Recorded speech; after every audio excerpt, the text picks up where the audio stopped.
Мгм. Добрый день, дорогие наши участники и гости нашей международной конференции на тему «Перспективы и научные исследования в практике современного образования Казахстана». Қайырлы күн, біздің қымбатты қонақтарымыз, қатысушыларымыз, халықаралық конференциямыз, ғылыми практикалық конференциямыз өз жұмысын бастайды. Біздің тақырыбымыз Қазақстандағы заманауи және білім беру тәжірибесінің болашағы мен ғылыми зерттеулері атты конференциямыз бүгінгі күнді пленарлықта, секциялықта жұмыстарын бастап, бүгін осындай 5 секция арқылы қатысушыларымыз өз баяндамаларын жасайды және өздерінің мақалаларын өткізіп, біз осындай жинағын шығарамыз. Начинаем нашу работу конференции. У нас все секции и все пленарные будет в одном формате проходить. Мы будем сейчас посписочно предлагать и представлять наших участников и наших гостей. И наша конференция, посвященная системе образования и развитию в целом образовательного процесса Казахстана, она приступает к своей работе, и сейчас, когда мы говорим, что у нас новый Казахстан, и происходит обновление системы образования Казахстана, у нас наметились новые приоритеты, новые перспективы, и в системе образования тоже происходят колоссальные процессы, направленные на обновление, и это касается и критериального оценивания, и это касается и внедрения новых инновационных технологий, и поэтому наша конференция призвана стимулировать наших молодых ученых, наших педагогов и специалистов, которые работают в системе образования. С приветственным словом предоставляю слово нашему директору Академии педагогов, психологов Жанар Маратовне Зейнуллиной. Құрметті әріптестер, қош көрдік. Сіз бүгінгі біздің үлкен халықаралық конференциямызға бәріміз жан-жақтан қатысып отырмыз. Сіздердің қатысқандарыңызға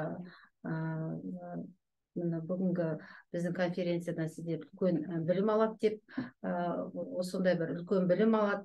Жан-жақты осындай бәріміздің жаңа Қазақстан, жаңа инновациялық технологиялар, қандай да бір өзіміздің ұстаз ретінде осындай үлкен бір конференция қосар үлесіміз болсын деп біздің академия осындай ұйымдастырып отыр.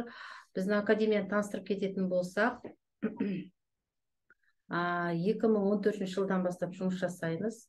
2020 жылдан бастап Астана қаласында тұрғылықты осы жерде біз үлкен республикалық жоба болып, проект болып ашылғанбыз. Одан кейін мінекей аккредитациядан өтіп, Болонский процесске регистрацияға қосылдық. Яғни ол Европа жаңағы Болонский процессте бүкіл университеттер, академиялар, институттар регистрация алады. Соған біз аккредитациядан өтіп, мұғалімдердің біліктілігін артып, қайта даярлау курстарын оқытып, осындай ауқымды жұмыс жасап жатырмыз. Республика бойынша мен өзім айта кететін болсам, Зейнуллина Жанар Маратқызы білім саласында 27-30 жылдай болды жұмыс істеп жатқаныма. Бұндай конференцияны біз бірнеше рет ұйымдастырғанбыз. Нақты осындай үлкен масштабты конференцияны біз уже екінші рет ұйымдастырып жатырмыз. Бізде көбінесе халықаралық университеттермен халықаралық деңгейде жұмыс жасаймыз. Қазақстан біздің мұғалімдерімізге, ұстаздарымызға беретін біліміміз көп деп ойлаймын. Осы бүгінгі конференцияны ашық деп жариялап, әрі қарай жұмысымызды жалғастыра берейік.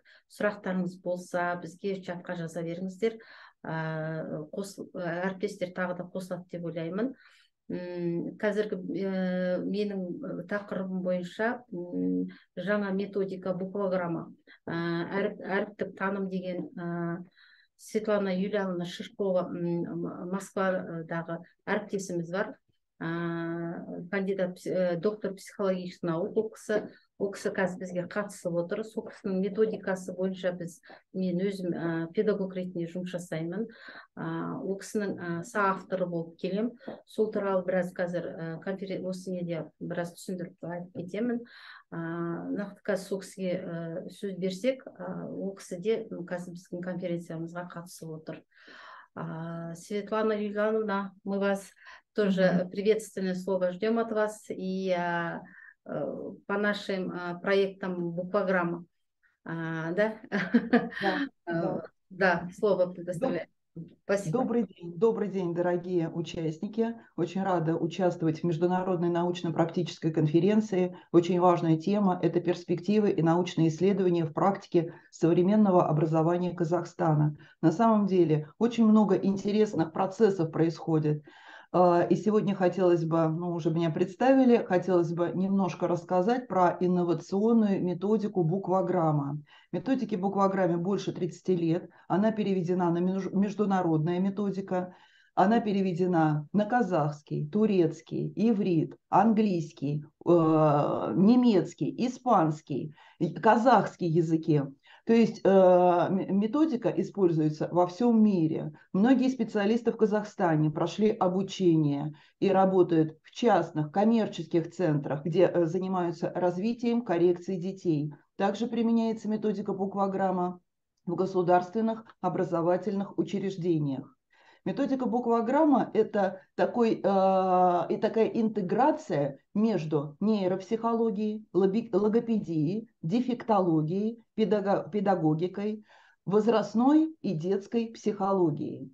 Основа является, конечно же, опирается на понятие нейропсихологии Лури Александра Романовича. Много интересных таких моментов используется по детской нейропсихологии и Цветковой Любовь Семеновны, и Семенович Анны Владимировны. То есть такой синтез, который дает результаты. С Жанар Маратовной мы уже много лет взаимодействуем, и плодотворное такое сотрудничество происходит, когда не просто обучение специалистов по этой методике, и не только по этой методике происходит, но и, конечно же, большой процент деятельности – это просветительская деятельность. Просветительская для родителей, когда очень важно не только чтобы специалисты были подготовлены, высококлассный уровень был подготовки специалистов по работе с детьми, но очень важно вести, конечно же, просветительскую деятельность с родителями. Когда родители понимают, как помочь своему ребенку, когда понимают, как именно нужно вместе взаимодействовать с учителем, логопедом, психологом, и тогда вот это содружество, именно содружество специалистов дает великолепные результаты. С Жанар Маратовной мы проводим курсы повышения квалификации по направлению нейропсихологическая диагностика и коррекция методом буквограммы. Все специалисты, имеющие базовое образование по педагогике, психологии, логопедии, медицинское образование, могут пройти это обучение, получить повышение квалификации, получить знания, получить дополнительный материал методический, по которому, конечно же, смогут использовать и в своей работе и работать продуктивно с детьми от нуля, прямо от нуля возраста можно, до 16 лет. Каждый раз у меня выходят новые и новые книги по этому направлению. Вот только в апреле как раз вышла новая книга, которая объединяет, можно ее посмотреть, она есть в интернете, называется «Гибкие нейронавыки».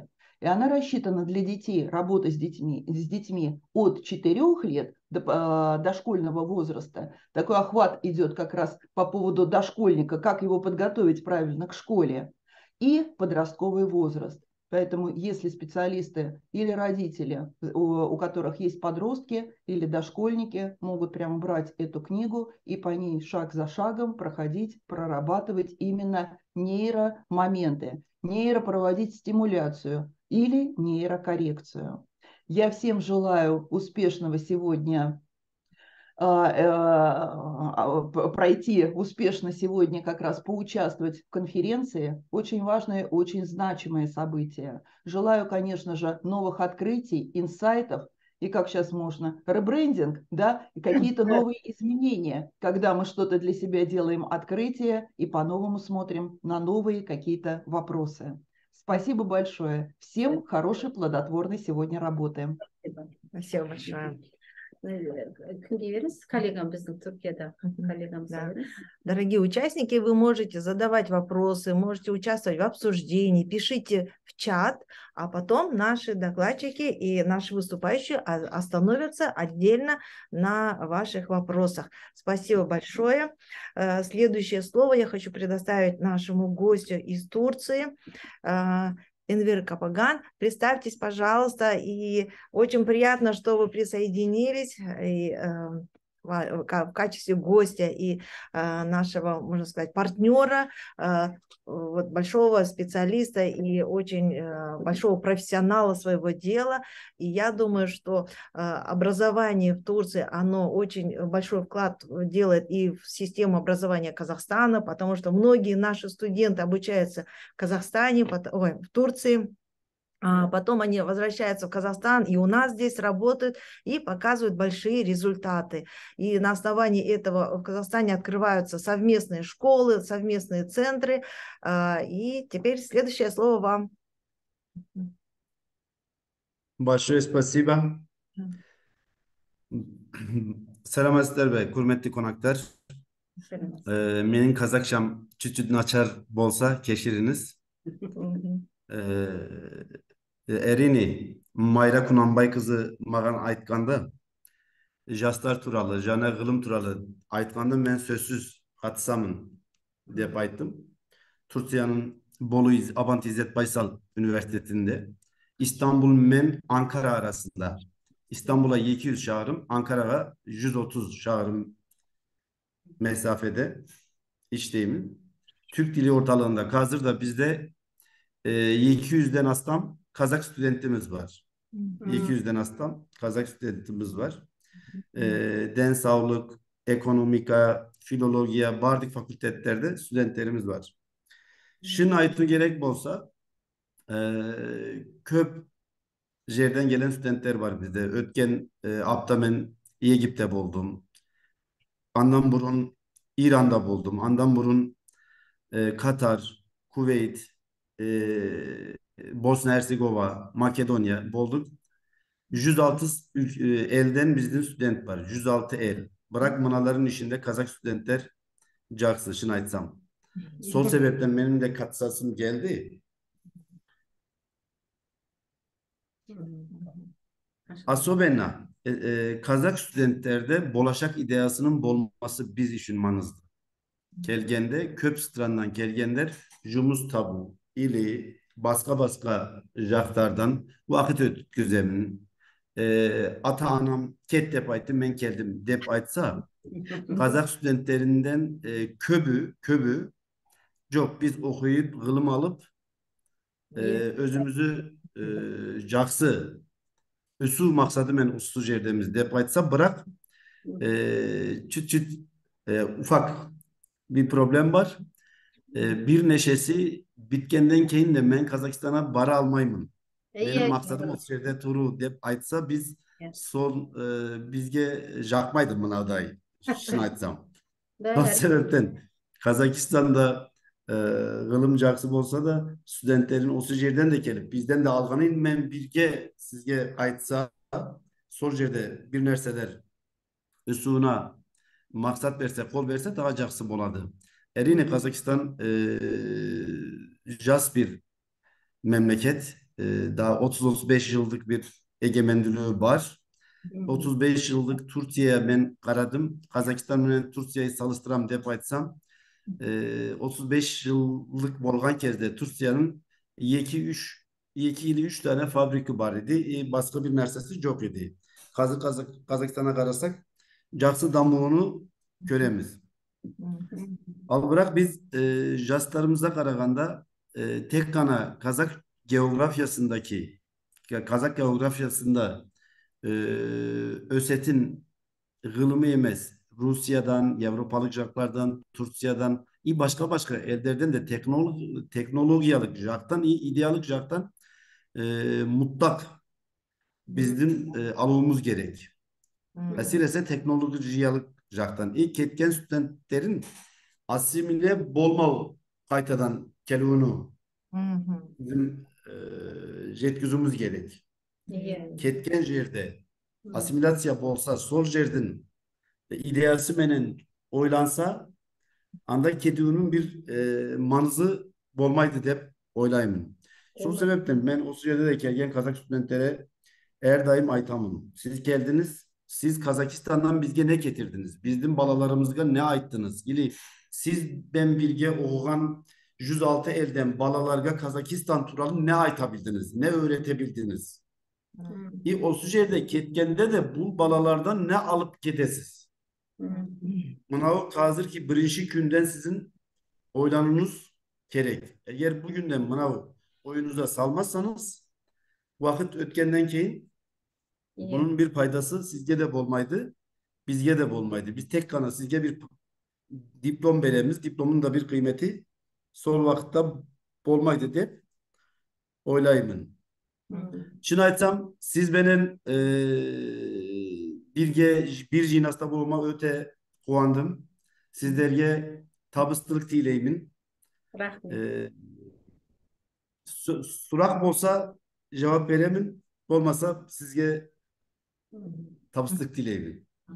Қай факультеттен мұғалім боласыз? Қай пәннен? Türk dilini öğreti ortalığı direktörümün. Түрік тілін үйрету.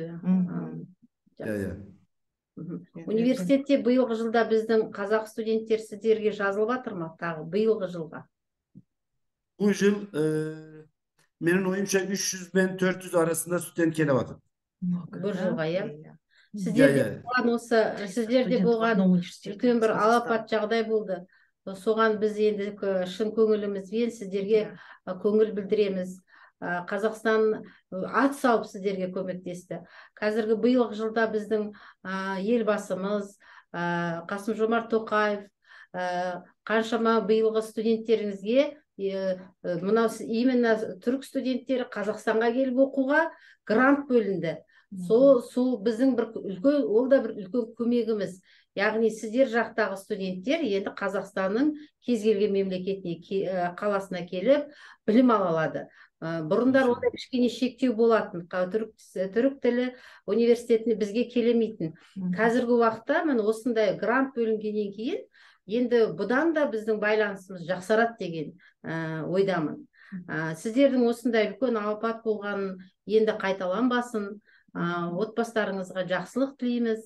Тек қана жақсылықта, бір-бірімізбен осындай бір қашықтықта болса да, осындай бір үлкен конференцияларда кездескенімізге қуаныштымын. İnşallah. Алла енді бәрімізге амандық берсін. Бір мұсылман елі болғаннан кейін біз сіздермен біргеміз. Қандай да қуаныш болсын, қандай да жағдай болса. Енді мен сізге бір ұсынысымыз, біздегі міне мобильность деген бар. Университеттерде, каждый университет вуздарда мобильность деген бар. Яғни обобщение, обмен опытом деген білесіз ғой да, орысша айта берейін. Я знаю. Знаю. Ага. Вот сол жағын біз ұйымдастырсақ, күзгі уақытқа, күздің бір қазан айында, октябрьдің уағында ұйымдастырсақ, сіз өзіңіз директор ретінде біздің мұғалімдерді қабылдауға дайын боласыздар ма? Solay olsa bizim rektör menен siz arasında da biz dogovor жасаймыз. Ötkeni hafta Astana'dan EAG, Avrasya Enstitüsü'nden gelgen konaklar var idi. Onlar menen birge bir neşe dogovor, memorandum biz kol koyduk. Aygül Sandıbayeva geldi. Siz de gelseniz siz benimle birge biz işteyimiz. Biz hareket kılamız. Problem yok. Biz kuanamız. Sizden de gelse, başka Türk ellerinden de gelse, Moskova'dan da gelse biz için bari caksışın açsam. Patamışta biz neşe el bilsek tanısak biz balalarımız, ufaklarımız için sonuçta caksı boladı dep oylayımız. Иә, дұрыс айтасыз. Онда біз сізбен алдағы уақытта ары қарай өзіміздің жеке проекттарымыз бойынша хабарласамыз сізге. Бүгінгі конференцияға қатысып осындай бір ауыз сөз айтқаныңызға өте көп рахметімізді айтамыз. Sizge rahmet. Рахмет. Рахмет. Рахмет сізге. Келесі Sizge бізде rahmet. Рахмет. Так, бізге келесі сөзімізді Евразиялық институтының, гуманитарлық институтының студенті, 4-ші курс студенті Әлібек Аружанға береміз. Әлібек Аружан, сіз қосылдыңыз ба?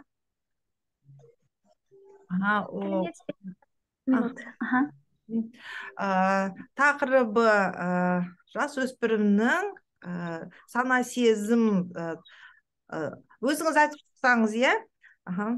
Жасөспірімдердің сана сезімнің дамуының деңгейін анықтау деген тақырып бойынша мақала дайындады. Енді біздің болашақ маманымыз педагог, психолог. Біздің осы қатысушыларымыздың арасында өте көп жас мамандар бар, магистранттар бар. Біз әрине оған қуанамыз, себебі бұл конференцияның негізгі мақсаты сіздерді ғылыми жұмысқа, осындай ғылыми зерттеулерге сіздердің осылай қосылуларыңыз белсенді көрсетуіміз. Сөз сізге, Аружан. Біздің еще қатысушыларымызға 5 минуттай уақыт беріледі.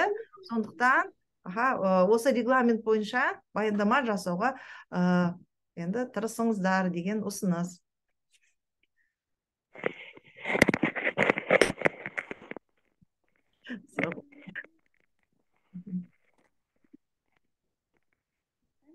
Саламатсыздар ма?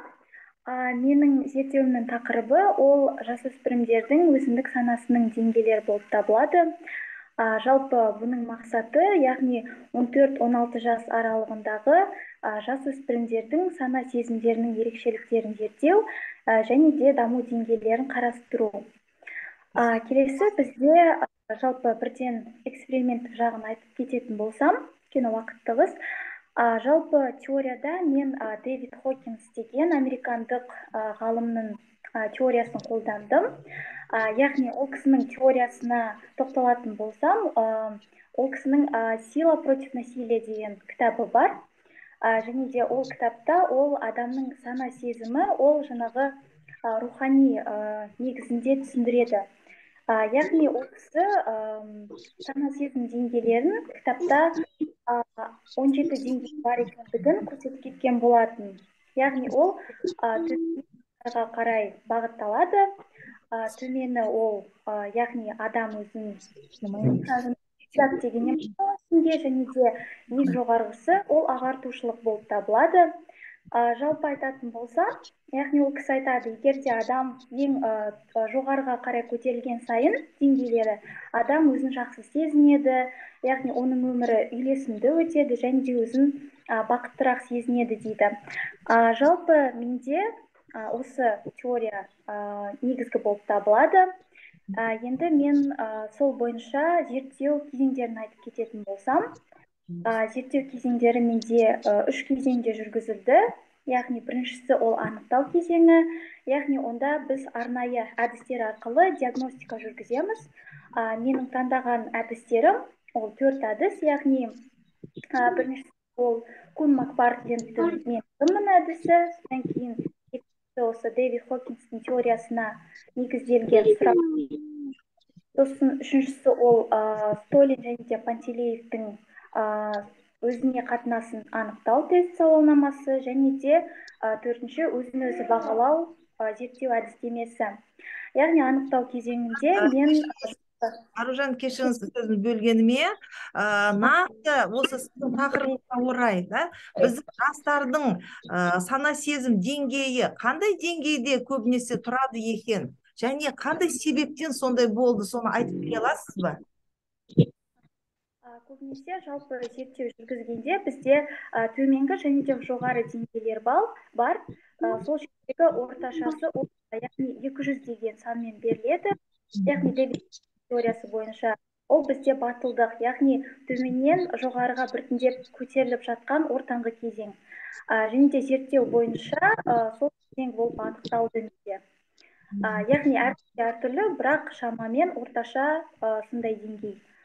Және де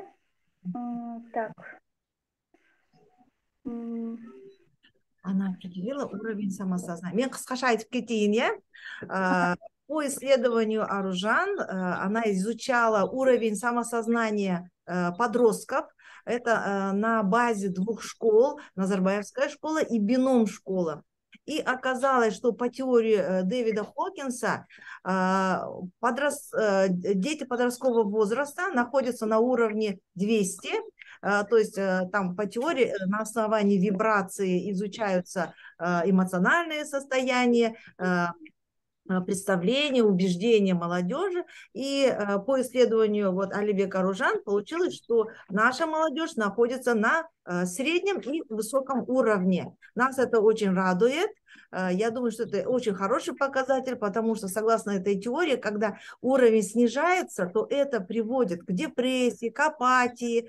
То, с одной стороны, вот такие показатели, конечно, нас всех радуют, и мы уверены, что наша молодежь будет всегда в позитивном настрое. Рахмет, Аружан.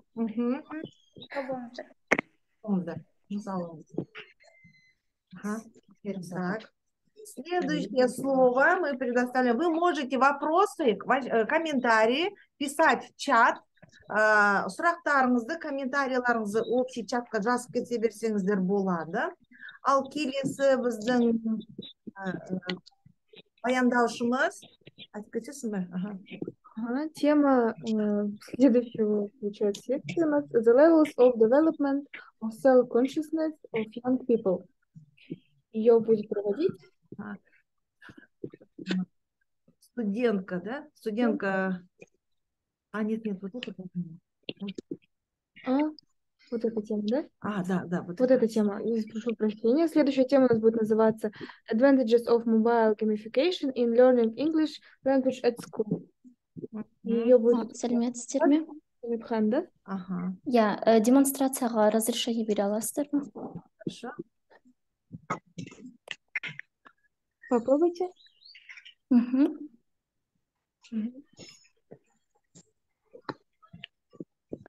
So, good afternoon, dear conference participants and dear guests. My name is Adia Mohamed Khan and I'm from Astana International University. Today I'm going to present you advantages of mobile gamification in learning English language at school. As we know, in today's fast-paced and technology-driven world, education evolving at unprecedented rate. One of the most promising developments in recent years has been the integration of mobile gamification in teaching English. By incorporating game elements such as the points, badges, and leaderboards into the learning process, teachers can motivate students to engage more deeply with the materials and make learning English an enjoyable experience. Here is my plan and introduction also. So the increasing popularity of mobile gamification in education has led to the development of various apps designed to help students learn in a fun, engaging, and interactive way. Here is a few examples of mobile gamification apps that have been proven effective for learning English at school. For example, Duolingo. As we know, there is a popular language learning app that incorporates gamification elements such as the points, streaks, and the leaderboards to keep students motivated and engaged. And also Kahoot, Quizlet, Memrise, and lyrics training. Here is the advantages of learning language through mobile gamification. For example, technology has become a crucial part of the language teaching and learning process. Claim voluntary and passerby, and without the use of technology, teaching or learning the English language is currently impossible. So here's the advantages of learning language through the mobile gamification. It increased motivation and engagement. One of the most significant advantages of mobile gamification is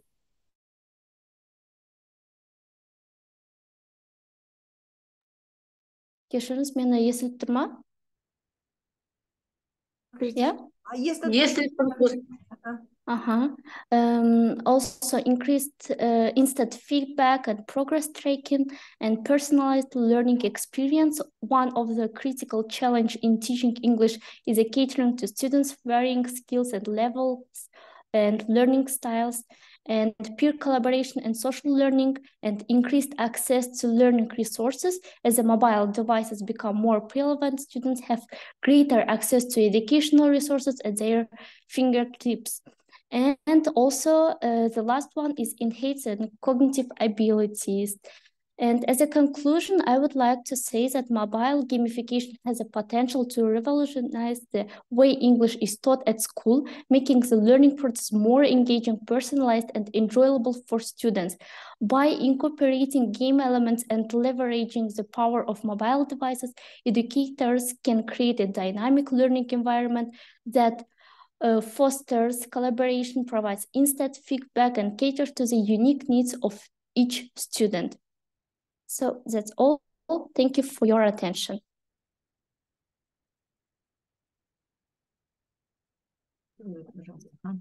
Спасибо, Адия.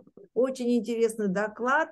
Вкратце по аннотации и по каждой статье она была переведена и на русский, и на казахский. И я вкратце могу вам передать общий смысл сообщения в том, что на уроке английского используются различные интернет-приложения, системы. Это все улучшает эффективность изучения языка и, конечно же, делает наши уроки английского, и можно это тоже на других языковых курсах, занятиях использовать. Это делает интересным, увлекательным, и дети, и студенты намного лучше усваивают язык, когда используются вот такие новейшие технологии и инновации. Спасибо большое, Адия.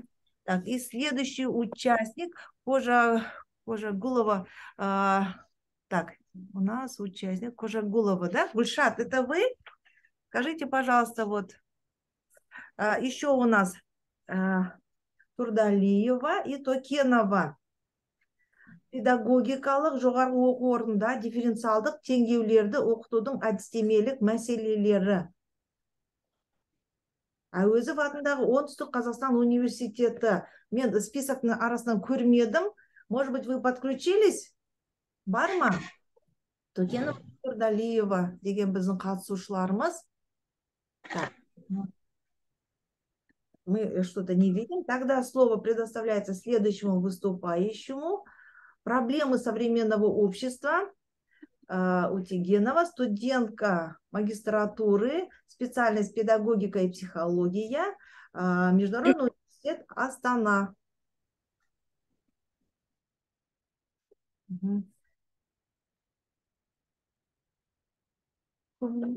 Нет, уже тоже.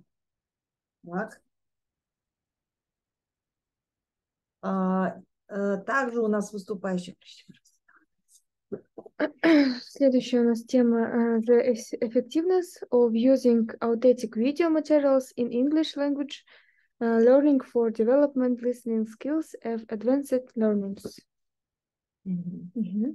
Это у нас Садык, Астана International University. Так, наши участники из-за того, что у них параллельно и занятия идут, и на работе, они не могут присоединиться. Но все участники, которые нам отправили свои статьи, свои доклады, они будут публиковаться в сборнике материалов нашей конференции. И также вот у нас следующее выступление это Ахметов, Ахмат, Муканов, Оразакиева, Муратбаев.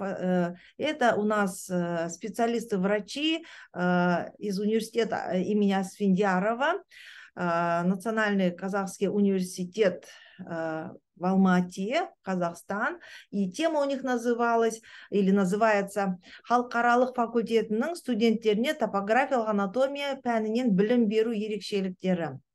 Вкратце, эта статья, она о том, как надо преподавать иностранным студентам, которые обучаются в университете, Национальном университете имени Асфендиярова.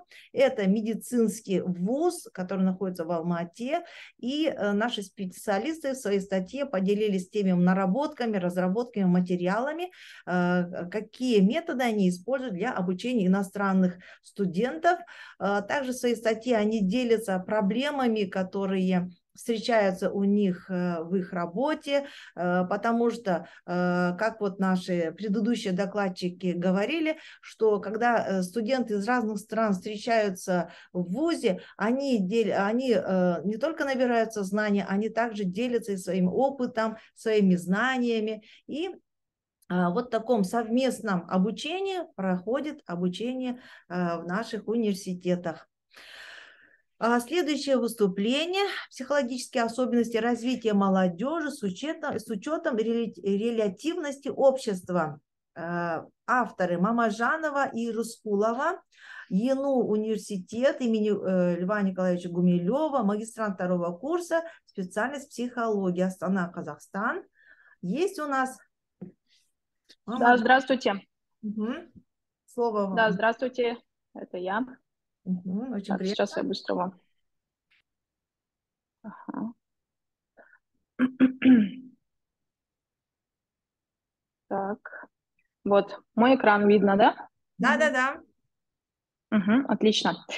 Тема моей статьи «Психологические особенности развития молодежи с учетом релятивности общества». Писали мы ее совместно с моим научным руководителем.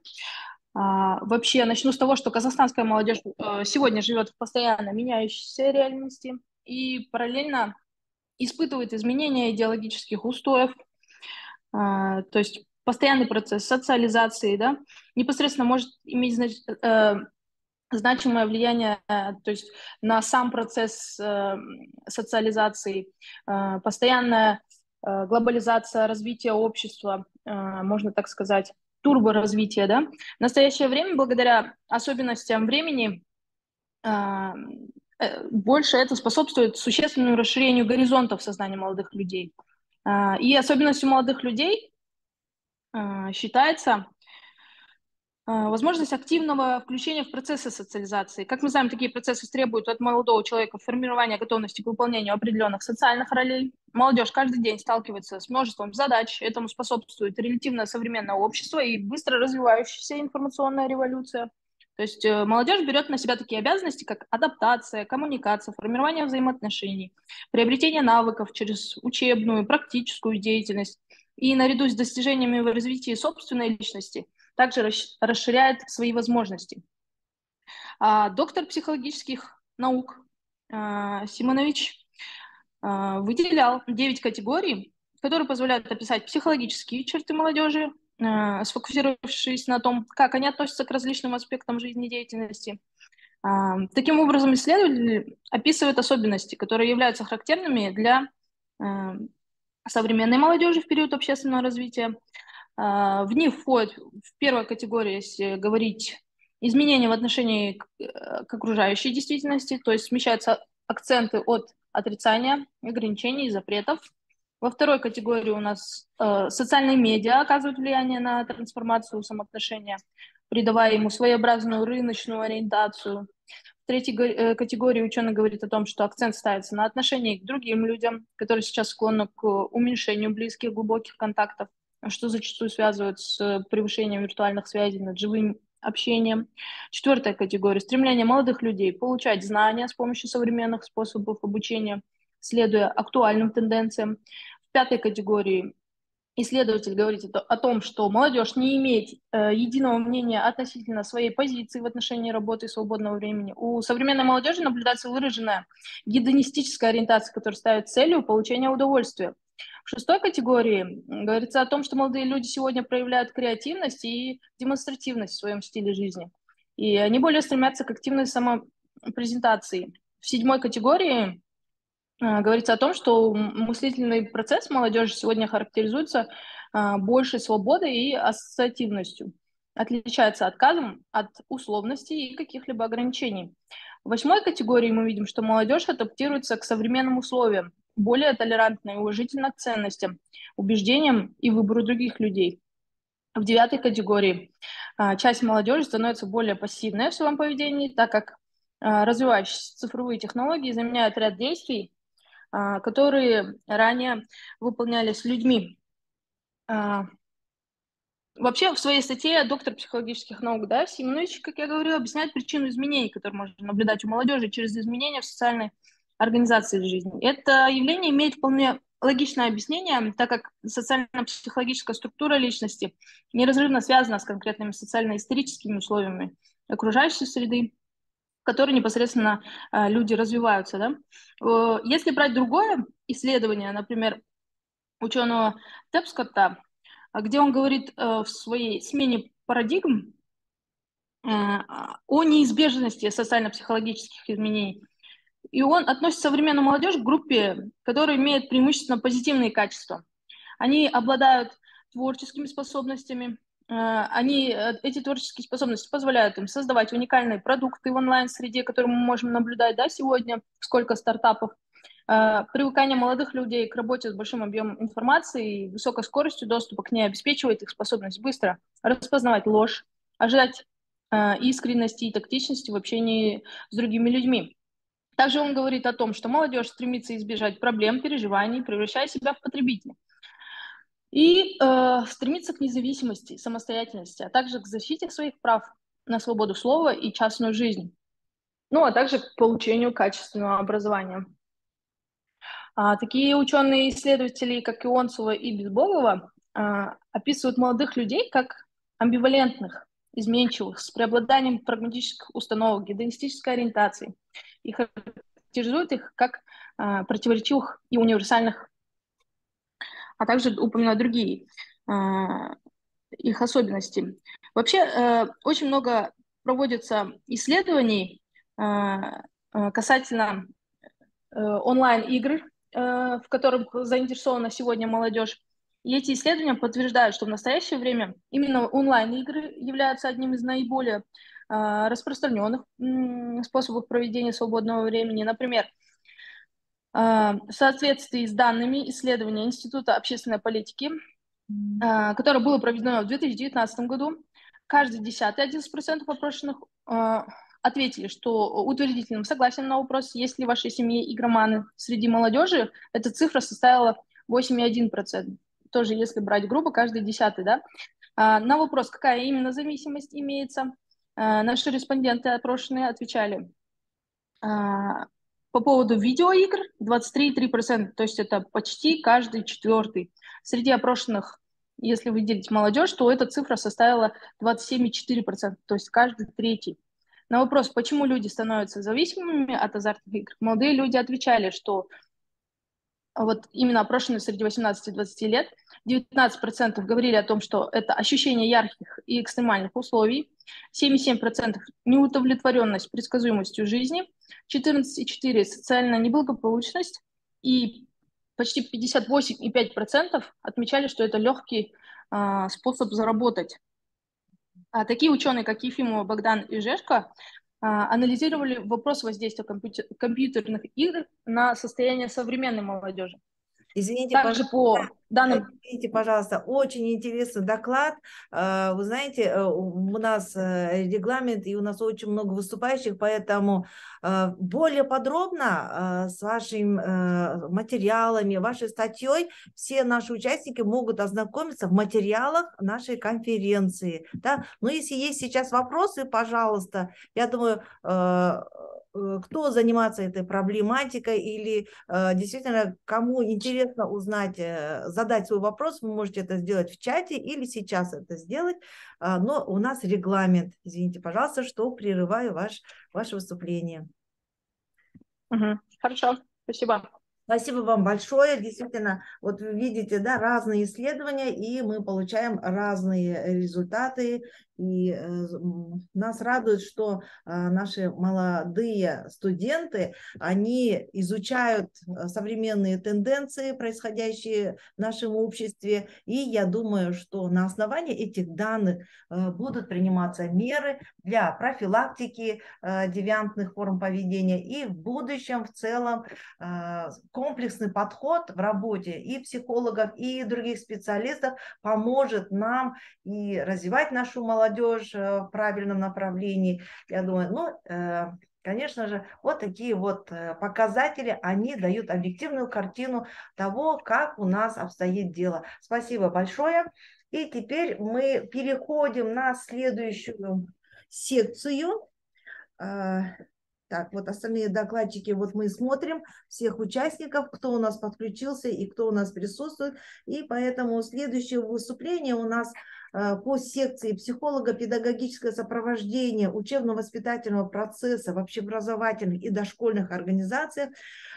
И озвучу на казахском.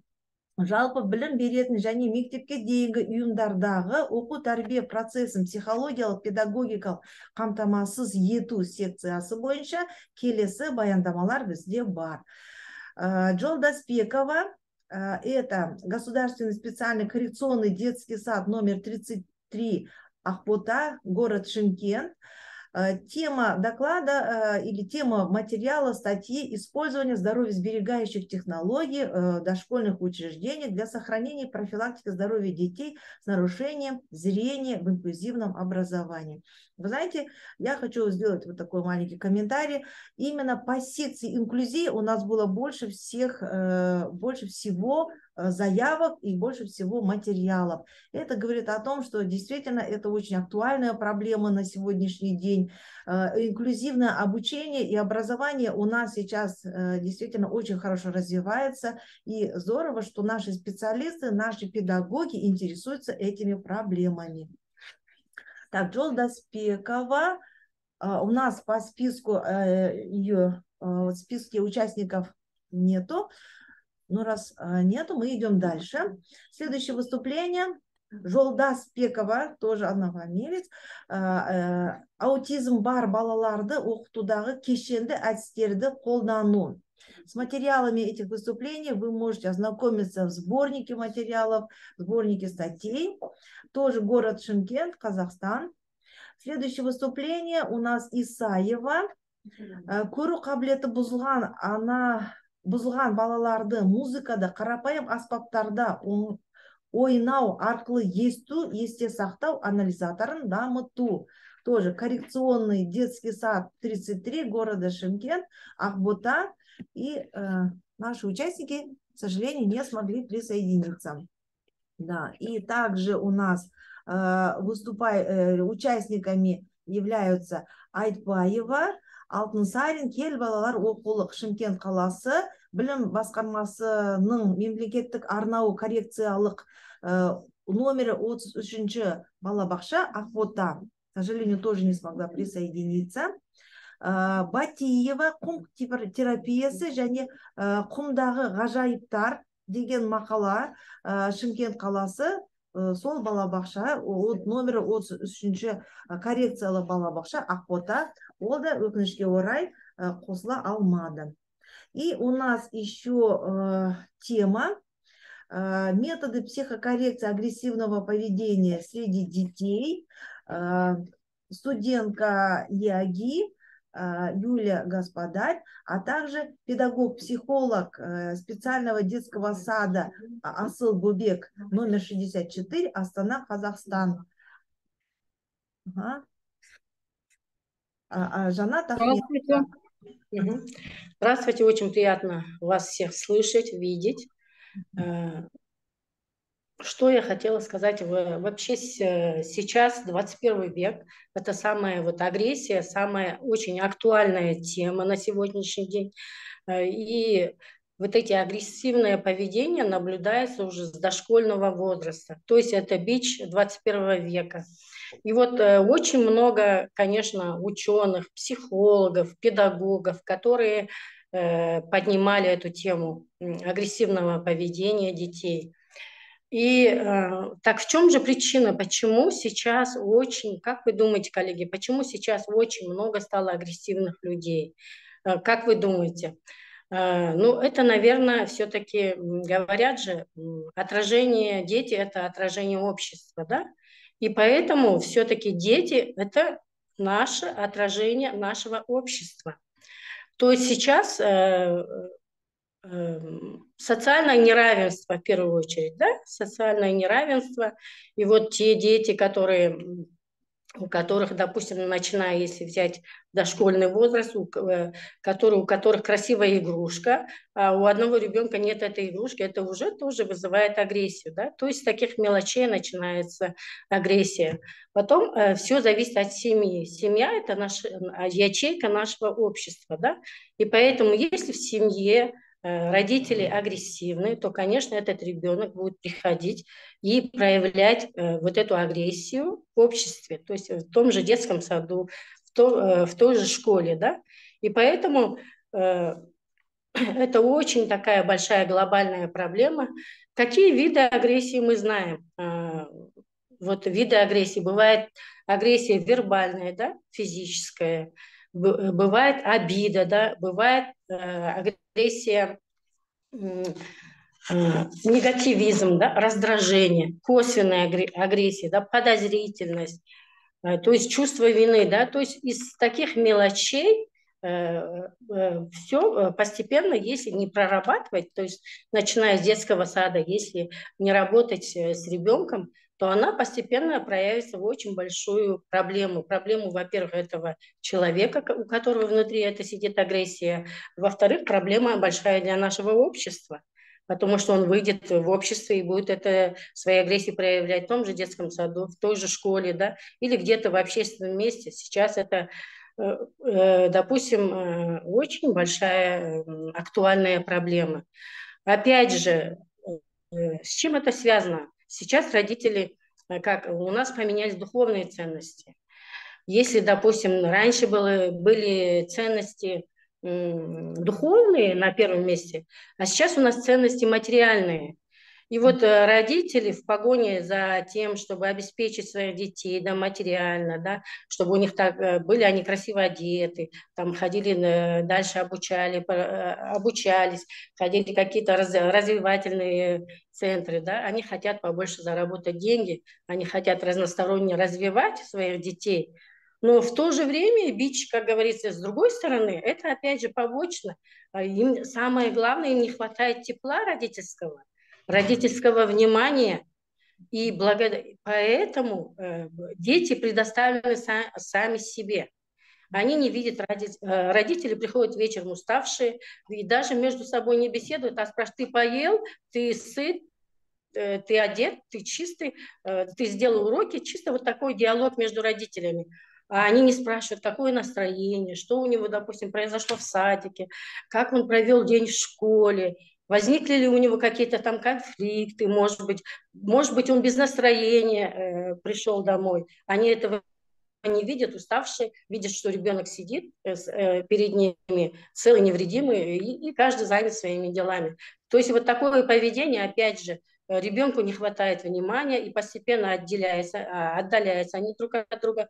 И отсюда возникает непроговоренность. То есть вот эту агрессию, которая сидит в ребенке, надо его вытаскивать. И здесь, конечно, должны работать педагоги, совместно психологи, совместно с педагогами, с воспитателями, с родителями. То есть должно быть вот такое триединство, да, треугольник. И когда вот это все, если грамотно психолог работает, объясняет воспитателям, тем же да, родителям, проводит работу с родителями, то есть говорит о важности внимания детей, что нужно ребенка обнимать, что нужно ребенку хвалить, что нужно ребенку уделять первое, даже на самом первом месте вот эта духовная близость, да, когда если ребенок этот обласканный родителями, у него не будет вот этой агрессии, даже не говоря никаких там теплых слов, просто родитель подошел, обнял, прижал к себе ребенка, это уже для ребенка на целый день, на следующий день энергия, да, энергия, и он уже знает, что он нужен, да, родителям, и он как согрет теплом. Но бывает, что а те семьи, где дети не видят этой ласки, конечно, и в нем будет сидеть вот этот комплекс, что он никому не нужен, что никто его не любит. И поэтому он вот это, то, что у него сидит внутри, начинает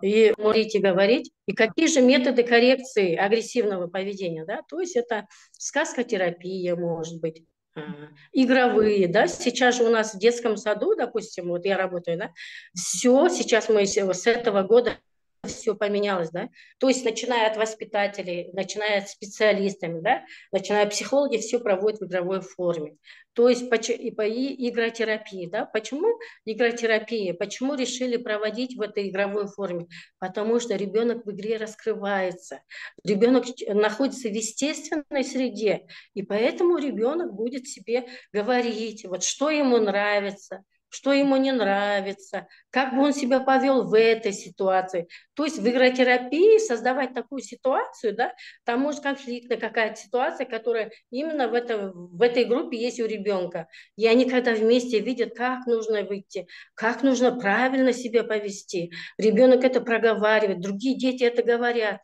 И ребенок понимает, что он себя неправильно ведет. И он уже начинает анализировать, и он уже знает, как нужно себя правильно вести. Даже сказкотерапия. То есть сказкотерапия – это лечение сказкой называется. Да? Точно так же подбирать от 3-4 лет детям проводится сказкотерапия. И вот читая сказку детям, ребенок видит себя в этой сказке. И он понимает, что он, оказывается, неправильно поступал, что нужно себя вести так. И в конце обязательно задавать вопросы. А как вы думаете, какой герой вам понравился? А этот, допустим, Вова, он себя правильно повел или нет? А почему он себя так неправильно? То есть в конце обязательно нужно наводящими вопросами сделать выход из этой сказки, чтобы ребенок понял, что нужно, оказывается, так себя нужно вести. Также арт-терапия, да, то есть арт-терапия разные виды, да, то есть это песочная терапия, рисование, да, и, допустим... Галымовна, извините, что прерываю. Очень интересный доклад, и я знаю, что вы педагог-психолог с большим опытом. Вы работали и в школе, и в детском саду, умеете общаться с разными детьми и с родителями в том числе. Жанна Галымовна, здесь поступил вопрос к вам в чате, я вам прочитаю. У меня в предшкольном классе есть ученик, который очень агрессивен. Если у него агрессия или обида на одного ученика, то это очень надолго, и все время жалуются бабушки на ученика. Попробовала, чтобы психологи с ним поработали, но сказали, что нулевой класс они не должны наблюдать. Вот что вы посоветуете нашему педагогу, что можно с этим ребенком сделать? В первую очередь нужно, опять же, я же только в начале лекции говорила 3 единства. Это нужно говорить с родителями. Если ребенок такой агрессивный, это идет проблема с семьи, потому что он нулевой класс, тем более, да, он пришел с садика, да, то нужно здесь обязательно встречаться с родителями, поговорить, проработать с родителями, объяснить, что если он дальше будет так себя вести, это же отразится на его психике. Во-первых, таких детей никто не любит, ни взрослые не любят, ни классный руководитель не любит, ни воспитатели не любят, тем более не ровесники. И он, как, знаете, как белая ворона, он для всех, и все от него отварси, говорят, ой, он такой, он плохой, да, от этого еще больше. А наоборот, нужно с такими детьми вести себя очень, как говорится, нужно терпение, нужно в первую очередь поговорить с родителями, объяснить, что если дальше так будет происходить, это хуже для их же ребенка. Поэтому только в триединстве, вот воспитатель, родители этого и ребенок.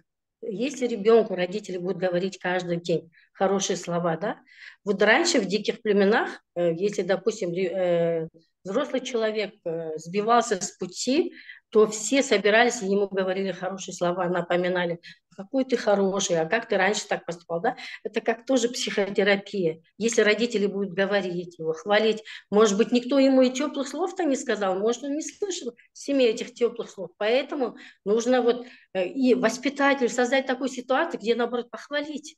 Вот дать ему задание какое-то ответственное, да, в том же предшколе тоже, да, и похвалить его, сказать, молодец при всех. От этого у ребенка самооценка вырастет, и он уже будет меняться. И дети, если воспитатель хвалит, дети на него будут смотреть другими глазами, потому что для них воспитатель – это авторитет. И они будут говорить, его похвалили, а он же был такой плохой. И они тоже начнут с ним общаться. То есть здесь нужно в комплексе. Один человек не может справиться. В первую очередь родители ребенка, а потом уже все остальные подключаются. И психолог, конечно, ну как это? Психолог должен помочь. Все равно должен поговорить, с родителями этого ребенка, с педагогами, с воспитателем. Спасибо большое. Жанат Галымовна, наш педагог-психолог, очень интересная статья, и с ней вы ознакомитесь в сборнике материалов нашей конференции. Мы продолжаем нашу работу, и теперь у нас следующая секция «Инклюзивті білім берудегі жаңа педагогикалық тәжірибелер». Секция 3 «Передовые педагогические практики в инклюзивном образовании». Почему я пропускаю? Потому что среди участников я вижу, что выступающих нет. Поэтому, если вы попозже подключились, скажите или напишите в чат, мы вас обязательно послушаем. Но мы продолжаем свою работу. И у нас следующая работа... Прочитай, пожалуйста.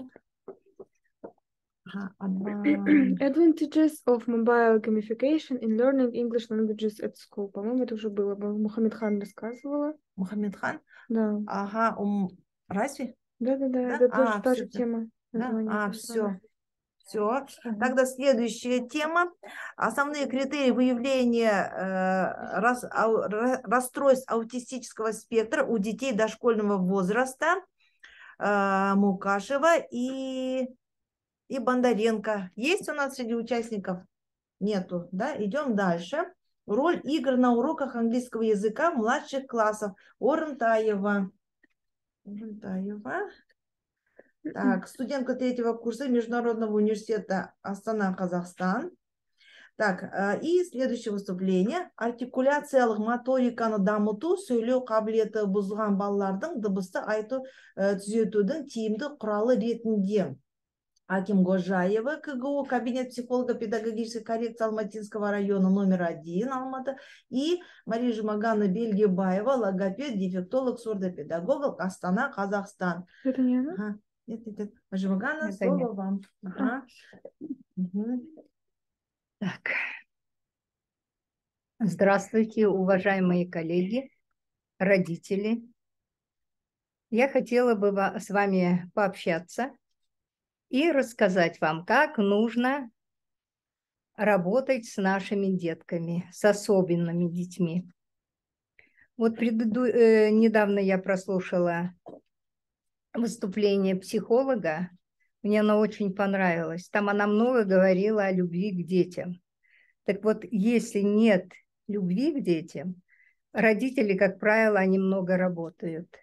Так вот, задача детского сада, воспитателей детского сада, окружить ребенка, любого ребенка, агрессивного, ласкового, всех детей, окружить их любовью. Если не будет любви, то особенно с нашими детками. Если мы не будем любить этих детей, у нас не будет хороших результатов. Мы не вырастим полноценную личность. А мы должны стремиться к тому, чтобы из наших деток вырастить настоящих деток, чтобы они пошли по жизни смело, чтобы как можно больший процент наших детей поступили и обучались успешно в массовых детских школах. Вот проработав много лет с детками, я начинала работать с детьми глухими в городе Кустанае. Что же я хочу сказать? С чего начинает работу логопед, дефектолог, воспитатель и особенно дефектолог-логопед? Это очень интересная, тяжелая работа, но она очень интересная. И если мы применим все свои знания, полученные в вузах, полученные в педучилищах, если мы работаем в детских садах, то желательно, чтобы девочки окончили очно педагогические училища, потому что раньше, особенно раньше, нас очень хорошо обучали в педучилищах. Нам прекрасно дали методику всех предметов, с которыми мы пришли уже, с этими знаниями мы пришли к детям. И поэтому у нас были хорошие результаты. И плюс мы подключали родителей. Вот многие выступающие говорят, надо привлекать родителей. Но ведь родители должны учиться у того, у кого есть чему учиться. Вот у меня в жизни всегда была такая планка – учиться, и я всю жизнь училась. Я старалась поехать в Москву, это Большая Полянка, кто там обучался. Я благодарна тем ведущим, дефектологам, преподавателям. И по любому вопросу, но это было раньше, конечно. Сейчас я тоже надеюсь, что там тоже можно найти вот такое взаимопонимание. И когда мы бываем, обучаемся, я была за рубежом, это было возможно. И сейчас, находясь в той или иной стране, я стараюсь, несмотря на возраст, у меня внуки, обращаются знакомые, обращаются люди до сих пор с просьбой помочь. Я стараюсь помогать этим детям. Потому что когда видишь, что ребенок не может говорить, а если ребенок не может говорить, то он не будет мыслить. И с чего мы начинаем работать? С обследования этого ребенка. 2 недели в детском саду дается на обследование детей. Я же из своей практики, обследуя детей, дополнительно еще проводила занятия, как фронтальные, и особенно очень часто проводила с каждым ребенком, особенно с трудным ребенком, индивидуальные занятия. Часто оставалась почти ежедневно после работы и занималась с детьми. Родители уважают того педагога, того логопеда, того дефектолога, того воспитателя, который может помочь их ребенку. Родители очень хорошо понимают, как относятся к его ребенку. Вот с этого надо начинать. Если же не может воспитатель правильно провести занятия, то должен помочь обязательно дефектолог, логопед провести занятия. Методист тоже должен не только проверять планы и ставить галочки, что вот у тебя то-то, то-то есть. Главное – это работа. Главное – это не работа с бумагами. Я сейчас вот в последние годы на что обратила внимание – слишком много времени наши воспитатели, дефектологи, логопеды уделяют внимание бумаге. А бумага ведь она не нужна. Раньше мы меньше писали. Надо больше обращаться, работать с детками. Начинаем обследование. Обязательно мы обследуем артикуляционный аппарат. Что такое артикуляционная гимнастика? Это правильное положение губ, языка, положение зубов. И мы обращаем внимание, особенно наши дети. Это не дети дислалики, это дети дизартрики. Что ж такое дизартрия? Это органическое поражение коры головного мозга. Я почему постоянно говорила, девочки, воспитатели, они были мне благодарны. Вначале не понимали, потом стали меня благодарить. Нужно обязательно развивать мелкую моторику. Вот посмотрите мне, сколько лет и как у меня двигаются пальцы. У кого хорошо развита мелкая моторика, тот долго живет. Почему? Потому что вот этот пальчик большой, если мы его развиваем, развивается интеллект. Если развивается указательный пальчик, развивается память. Если развивается этот пальчик, развивается внимание. То, что страдает у наших детей, развивая этот пальчик, у детей развивается усидчивость. Вы обратите внимание, особенно дети-аутисты. Их же тяжело удержать на одном и том же месте. Значит, нужно постоянно развивать мелкую моторику. Я своих родителей приглашала на занятия, проводила с ними занятия и показывала, как нужно работать. Это обязательно крупы, это обязательно салфетки, это обязательно тесто. И когда мы работаем с тестом, развиваются пальчики. Девочки, подрастая, их нужно обучать чему? Вышивать. Мы тут что развиваем? Опять же мы развиваем мелкую моторику руки. Я вот когда у людей спрашиваю, иногда говорю, а вот ответьте мне на такой вопрос. Почему Дина Нурпеисова прожила столько лет, и у ней была ясность ума? У ней вот сейчас у нас есть такое понятие Альцгеймера. И очень часто встречается. У меня вот масса людей за эти 2 года умерли, болезнь модная такая. И еще почему Альцгеймера?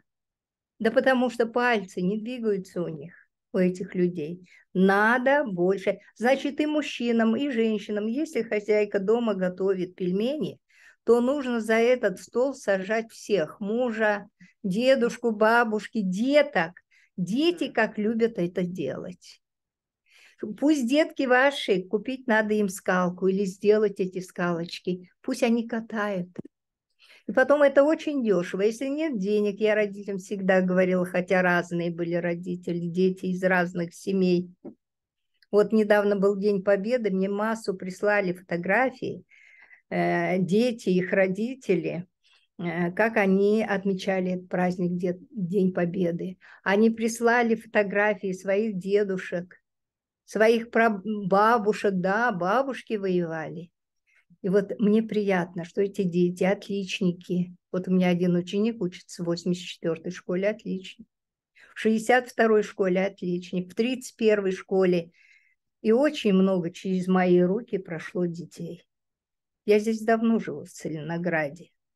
Есть очень уже взрослые, достаточно взрослые люди. И когда они встречают, они все говорят спасибо. Так что нужно так работать. Если люди не любят деток, то не надо с ними работать. Вот сейчас психолог очень к ней, такой вопрос, девушка обратилась, видно, молодой педагог, она говорит, что же делать? Любить надо этого ребенка.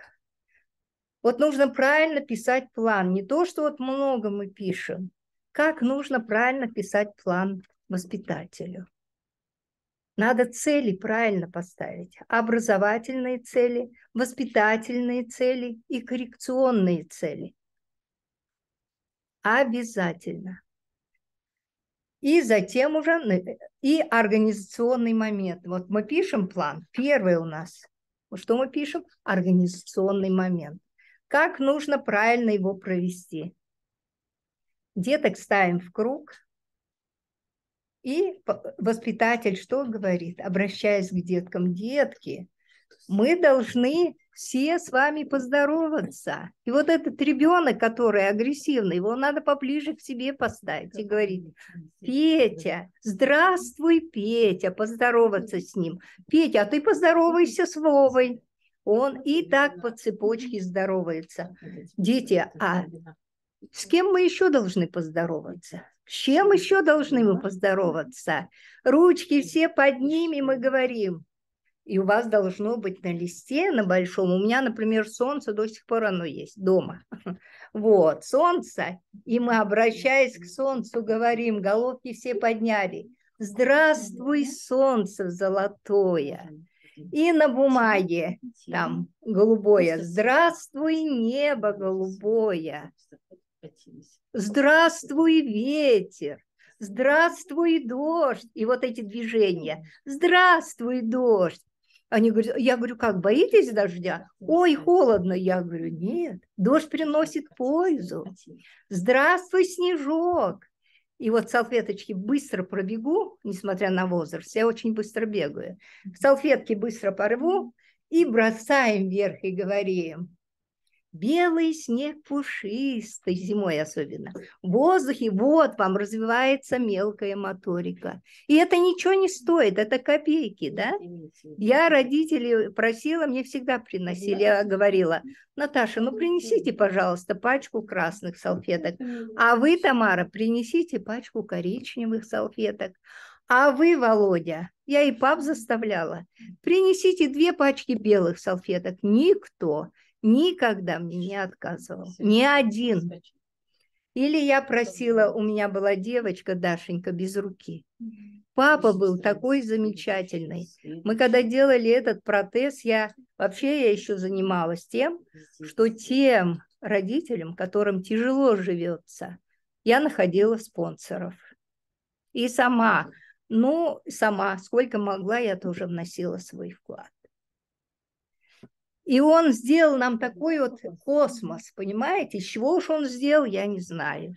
И вот мы рассматривали тоже. Это планета Земля, детки, посмотрите, Земля, и они ручками двигают. Это планета вот Сатурн, это Венера. Так у меня один из учеников, он бредил. Я, говорит, буду космонавтом.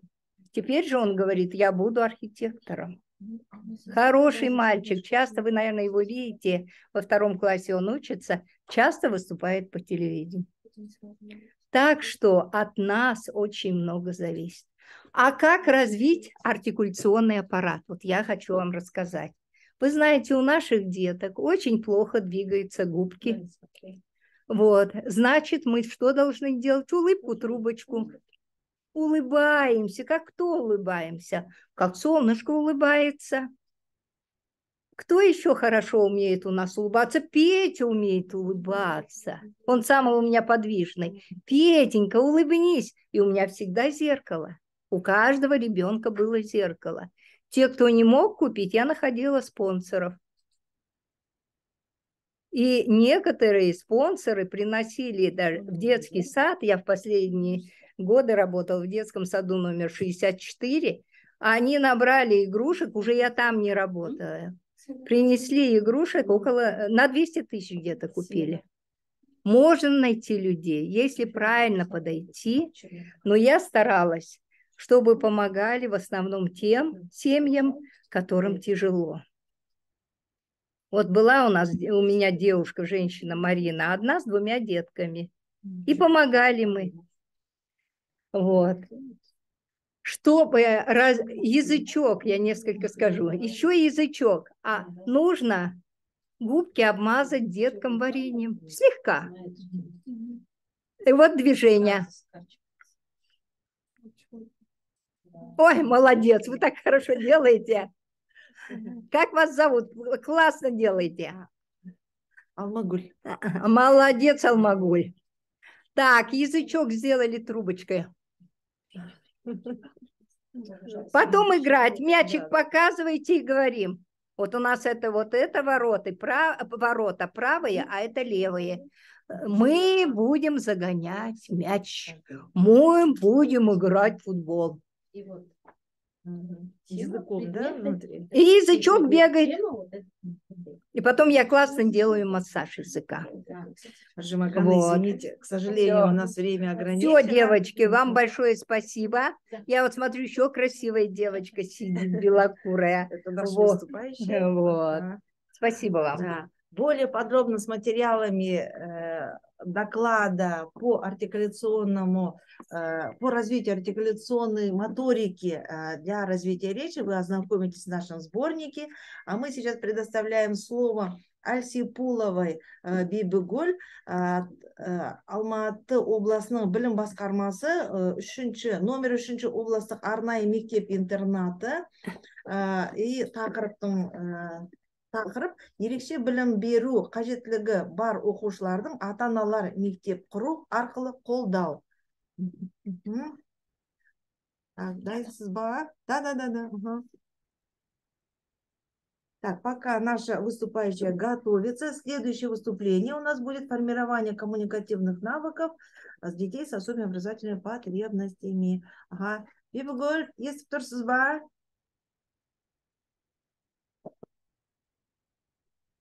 Так, мы программку выслали в общий чат на WhatsApp. Там вы можете посмотреть темы и участников, доклады по очередности. У нас есть еще одна секция. Сейчас... Так, тогда она сидит в чате, но, видимо, не слышит или у нее отключилась. Следующее выступление тогда Чернышова Наталья Владимировна. Вы как, подключились? Готова. Добрый день, коллеги. Формирование коммуникативных навыков у детей с особыми образовательными потребностями дает возможность на выявление риска развития эмоциональных и поведенческих нарушений, а также повышение эффективности при подготовке к школьному обучению.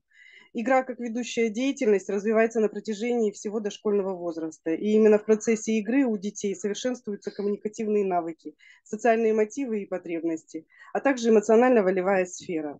Общение – одна из наиболее важных сфер жизнедеятельности человека. И высшие психические функции ребенка, такие как память, внимание, мышление, формируются сначала в общении со взрослыми, а уж потом становятся полностью произвольными. И в процессе общения со взрослыми и сверстниками ребенок познает законы и нормы человеческих взаимоотношений. Дети с особыми образовательными потребностями чаще всего очень сильно дезадаптированы. Коммуникативные игры дают возможность им наиболее активно и самостоятельно участвовать в жизни общества. Поэтому в своей деятельности я ориентируюсь на развитие как вербальных, так и невербальных навыков общения, групповую сплоченность и социализацию детей к окружающему миру. Это очень важно для наших детей, так как некоторым детям очень сложно выразить свои мысли в словах. В своей коррекционно-развивающей работе я поставила перед собой следующие задачи. Это развивать коммуникативные умения и навыки, рефлексивные навыки, умение общаться со своими сверстниками и со взрослыми, коллективность, позволяющая сплотить детский коллектив в единую группу, развивать произвольность поведения, снять внутреннее напряжение, релаксацию, сохранение и укрепление психофизического здоровья. Положительные эмоции способствуют гармоничному течению жизненных процессов.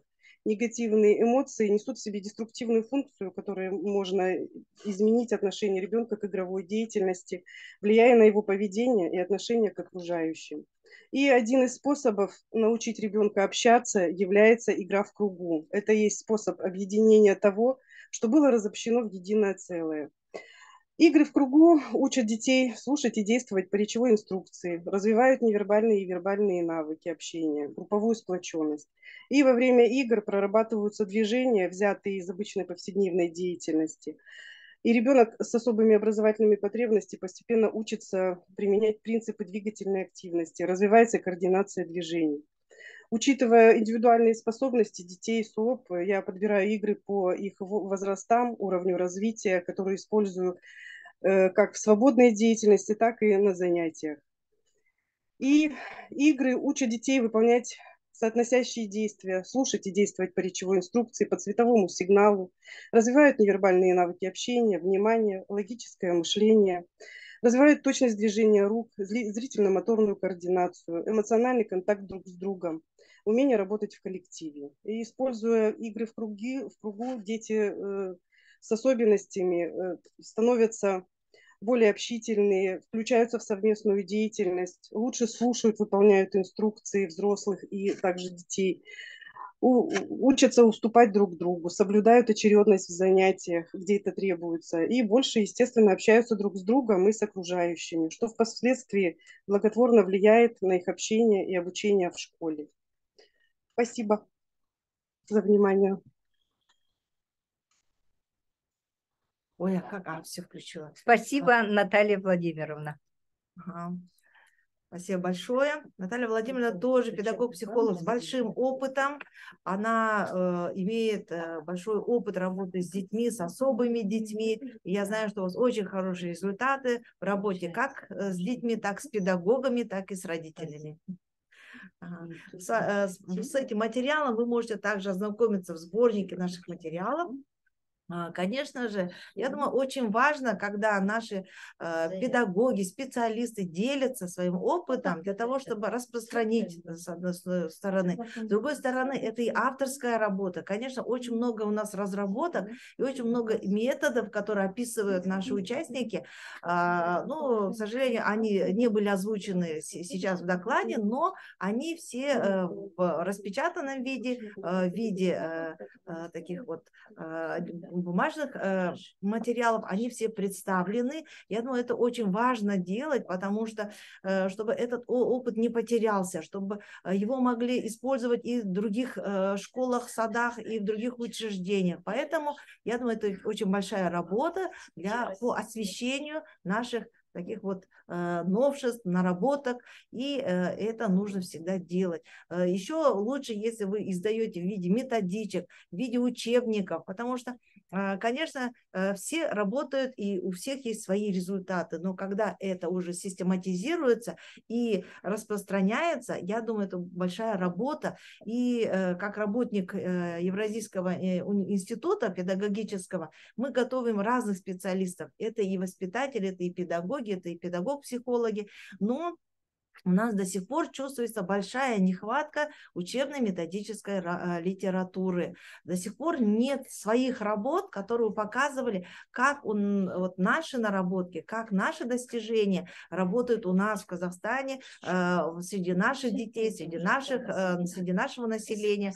Поэтому такую работу тоже надо делать. Многие наши студенты, вот они сейчас только начинают печататься, публиковаться. Я думаю, они должны все время это делать. Не только для научной работы, но также и для практики. Когда мы это публикуем, когда мы видим наши результаты уже в опубликованном виде, во-первых, это авторство, во-вторых, это уже получает освещение уже и на республику, и, как вы видите, вот международная наша конференция, это публикуется и уже за рубежом. Поэтому и зарубежные наши авторы могут распространять и показывать, что у нас делается, какие у нас наработки. Вот как наши предыдущие гости выступали, они говорят, да, у вас очень интересные технологии, у вас очень интересные методы здесь проводятся, поэтому давайте делиться опытом, давайте все время выступать, говорить об этом. Конечно, каждый на своем месте делает большую работу, но когда это уже публикуется, печатается, это уже действительно остается на века.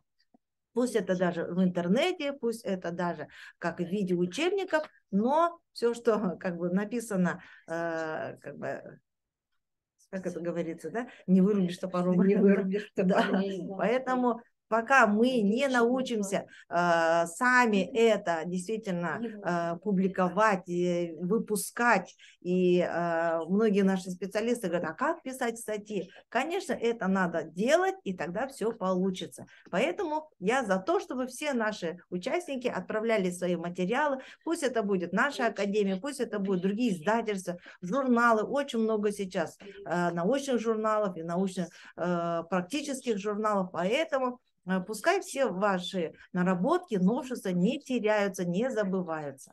Спасибо большое. Так, и у нас Асия Пулова Бибугуль. Будете выступать? И продолжаем. Четвертая наша секция, мастер-класс мұғалімдердің біліктілігін арттырудағы инновациялық технологиялар. Инновационные технологии в профессиональном развитии педагогов. И у нас... Ау. Умарова, мен отырмын ғой күтіп. Все, давайте сізді тыңдайық. Мен таппадым, мен сізді, бар екеніңіз көріп. Сөз сізге беріледі. Демонстрацияны бере салыңызшы. Вам можете сделать демонстрацию?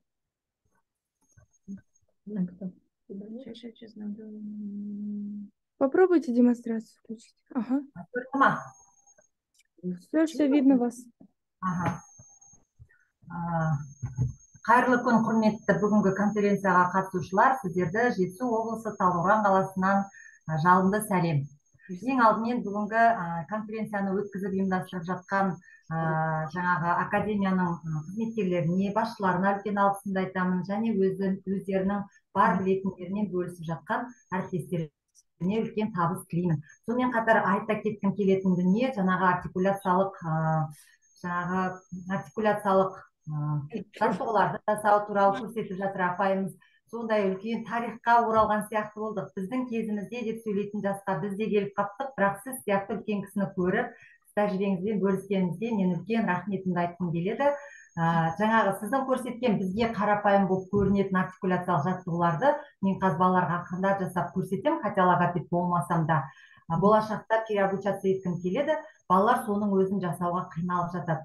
Сондықтан оның қаншалықты балалар үшін маңызды екенін біз педагогтар жақсы білеміз. Енді сіздердің назарларыңызға мен білім беру мекемелеріндегі өте белсенді балалармен жұмысты ұйымдастыру туралы айтқым келіп отыр. Өзім туралы мына слайдтан көре аласыздар. Еңбек өтілім 25 жылға тақау. Барлық мектепке дейінгі мекемедегі барлық баспалдақтарды өттім, кәсіби жолдарды деп айтсам болады. Қарапайым тәрбиештен меңгерушіге дейін көтерілдім, ал қазіргі уақытта оқытушы болып табыламын, студенттерге білім беруді өзіме мақсат етіп қойдым. Енді бүгінгі тақырыбымызды барлықтарыңыз білесіздер, біздің алдымыздағы бала бұл біздің оқушымыз болғанымен, әр ата-ананың көзінің қарашығындай қарайтын жалғызы, немесе көптің жаңа 5-6 баланың ішінде өссе де өзінің үмітін, үкілеген үмітін артып отырған баласы екендігі бізге белгілі. Бірақ қазіргі уақытта заманның ағымына сәйкес пе, жоқ, қоғамның қазіргі уақыттағы проблемасы, ген проблемасы ма, жаңа мінез құлқында ауытқушылығы бар балалар, сонымен қатар тілдік дамуында ауытқушылығы бар балалар өте көп кездеседі. Осының өзі біздің жаңағы жұмыстарымызды қиындатуы мүмкін.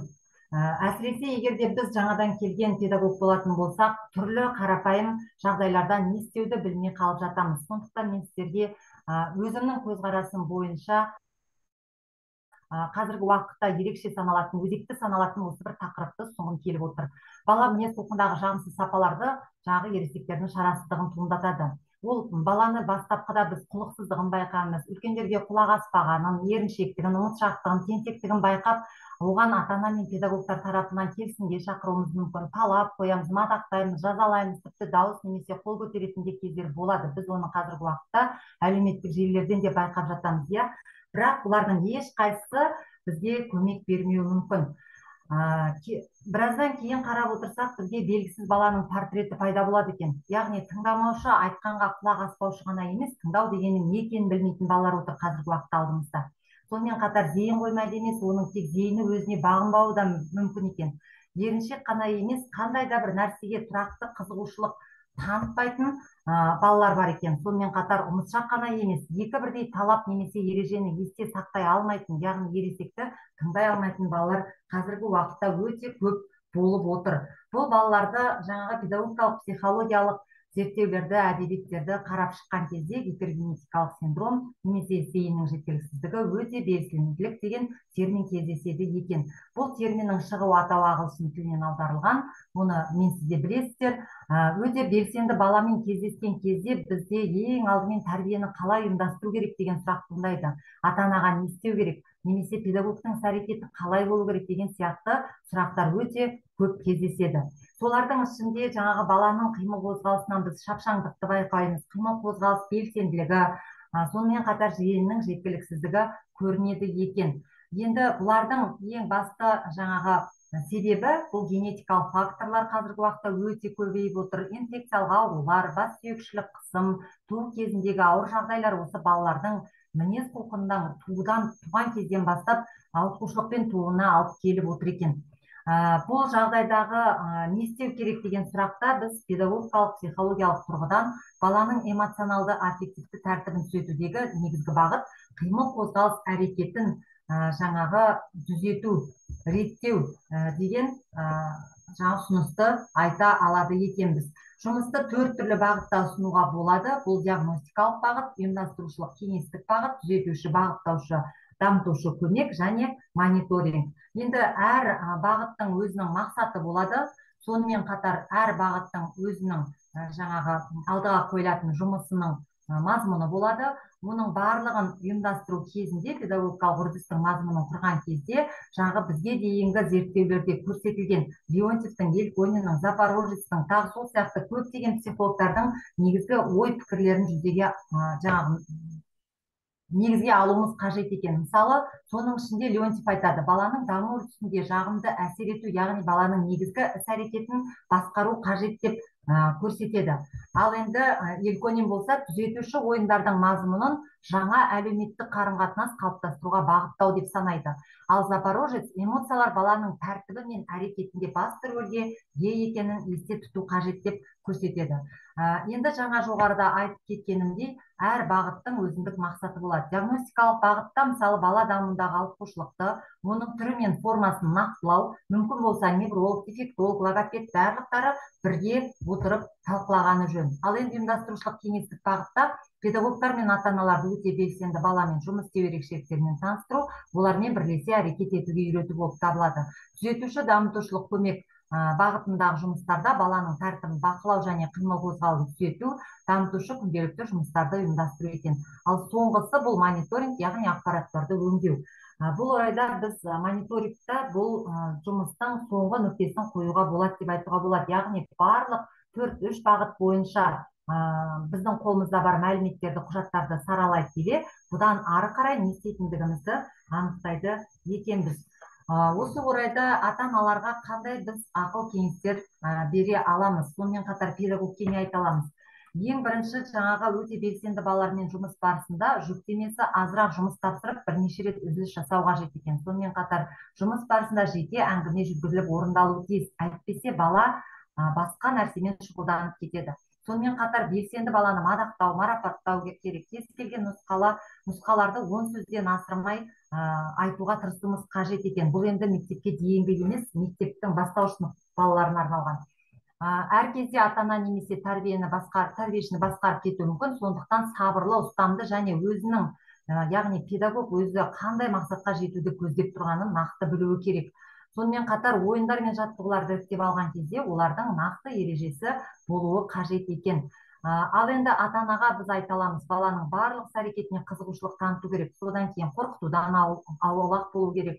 Жоқ, болмайды, қой деген тиын сөздердің орнына басқаша түсіндірме жұмыстарын жүргізу қажет екен. Сонымен қатар ұстамдылықпен ақырын сөйлеу, баланың қылығына қаншалықты қатты ашуланып тұрса да өз сөзі мен эмоциясын басқара білу керек екен.